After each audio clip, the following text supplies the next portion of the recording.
So I'm going to do a bit of a challenge now. I'm going to test your knowledge on two-dimensional arrays and also problem solving. So consider this kind of template here. It emulates a chessboard. If you're familiar with chess, then maybe you already figured that out already. If you don't worry about it. We're going to create a piece of software to find all of the queens, which is represented by a Q, on this chessboard.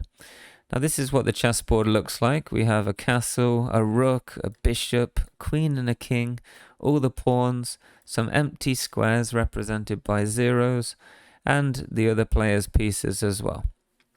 So if you're not familiar with chess, what we want to do is find the Q. And this is a character array, so represented by char.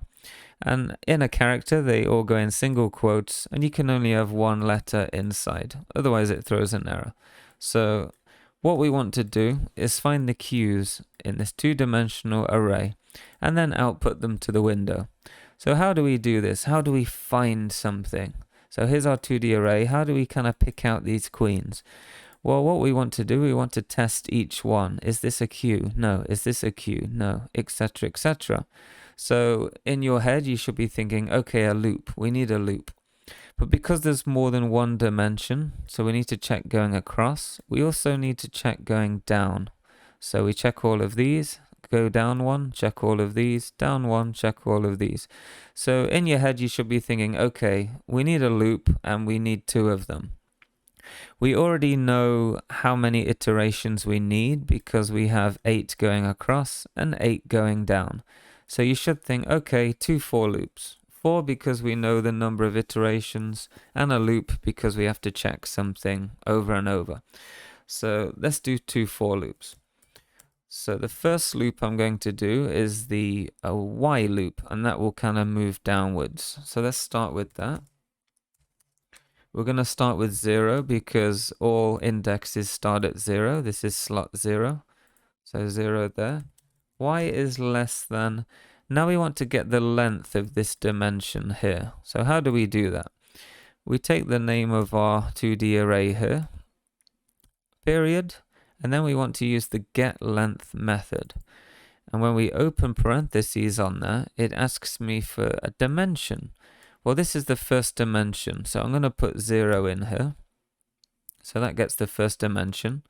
And then semicolon and increase by 1 each time. So that's our first loop. So now we're looping down. We also need to loop across. So we're going to need another loop inside our loop. And that will represent the x-axis here. And we want to get the second dimension in there, which is represented by 1. So now this is going across the first dimension down here, and this is going across the second dimension across here. So now we have our 2 loops set up. We need to actually check each one of these values, and we can do that using an if statement. So we can say if the current value, so if chess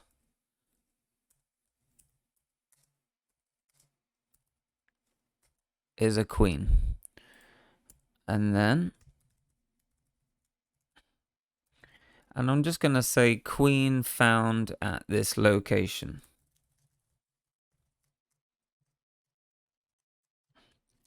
Okay, just so this makes sense, if the item at x, which is represented by this for loop, and x obviously gets incremented by 1 each time, and that goes across. So that goes in the first slot here, and then the second one is the y, and that moves down. So what we're doing, we're checking each value. So we're going all the way across, and then all down one, across, down another one, across. So that's what the loop is doing. And each time we're checking to see if the slot is a queen. If it is, the condition is true, then we're running this line of code right here. And that's just saying queen found at location, and we're outputting x and y. So let's see if this works. So let's run the application. queen found at location 0, 3, and queen found at location 7, 3. So let's see if we're right. So 0, 3, so this is 0, this is all of 0 right here. 0, 1, 2, 3. So that's correct. And the next one I believe was 7. So 0, 1, 2, 3, 4, 5, 6, 7. And then 1 row 7, 0, 1, 2, 3. So you can see it successfully found both queens on this chessboard. And if you want to modify that, we can, find the kings. And then we can just find a K instead. And that will find the kings on the board. So that was a pretty fun challenge. If any of this is confusing, go over it again. You may not get it the first time. Don't worry about that. But you will sort of slowly understand it the more you kind of watch this video and understand the problem. But that's kind of like a real world example where we simulate a chessboard, for example, when working with 2D arrays in C#.